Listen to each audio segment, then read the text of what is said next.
തൃണമൂൽ കോൺഗ്രസിനെ UDFന്റെ associate പാർട്ടിയാക്കും. RMP മാതൃകയിൽ തൃണമൂൽ കോൺഗ്രസിനെ സഹകരിപ്പിക്കാനാണ് നീക്കം.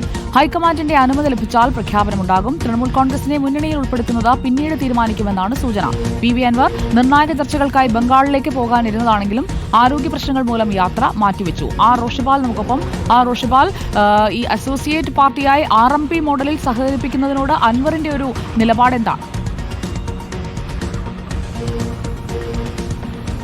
സുജയ പാർവതി നേരത്തെ തന്നെ ഇക്കാര്യത്തിൽ സൂചന PV അൻവറിന് കോൺഗ്രസ് നേതൃത്വം നൽകിയിരുന്നു.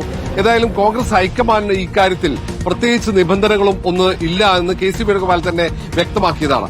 കാരണം സംസ്ഥാനത്ത് UDFൽ പുതിയ ഘടകകക്ഷികൾ ഉൾപ്പെടുത്തുന്ന കാര്യത്തിൽ പ്രത്യേകിച്ച് BJP വിരുദ്ധ നിലപാടുള്ള രാഷ്ട്രീയ പാർട്ടികളെ യോജിപ്പിച്ച് നിർത്തുന്നതിൽ തെറ്റില്ല എന്ന നിലപാട് തന്നെയാണ് ഹൈക്കമാൻഡ്. പക്ഷേ തൃണമൂൽ കോൺഗ്രസിനെ ഉൾപ്പെടുത്തുന്നതിൽ ഒരു അവ്യക്തത സംസ്ഥാനത്തെ കോൺഗ്രസ് നേതാക്കൾക്കിടയിൽ ഉണ്ട്.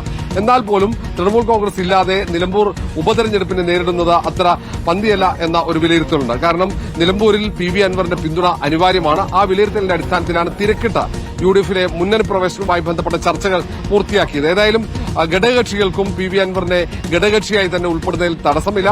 ഇത് ഒരു അസോസിയേറ്റ് പാർട്ടി എന്ന നിലയിൽ ഘടകകക്ഷികൾക്കുള്ള എല്ലാ അധികാരങ്ങളും പരിഗണനകളും UDFിനകത്ത് ലഭിക്കും. പക്ഷേ നിയമസഭയ്ക്കകത്ത് വേണമെങ്കിൽ സ്വതന്ത്ര നിലപാട് PV അൻവർ നയിക്കുന്ന തൃണമൂൽ കോൺഗ്രസിന് പിന്നീട് MLA വരികയാണെങ്കിൽ അങ്ങനെ നിലപാട് സ്വീകരിക്കാം എന്നത് മാത്രമാണ് ഇതിൽ ഒരു പ്രത്യേകത ഉണ്ടാകുക.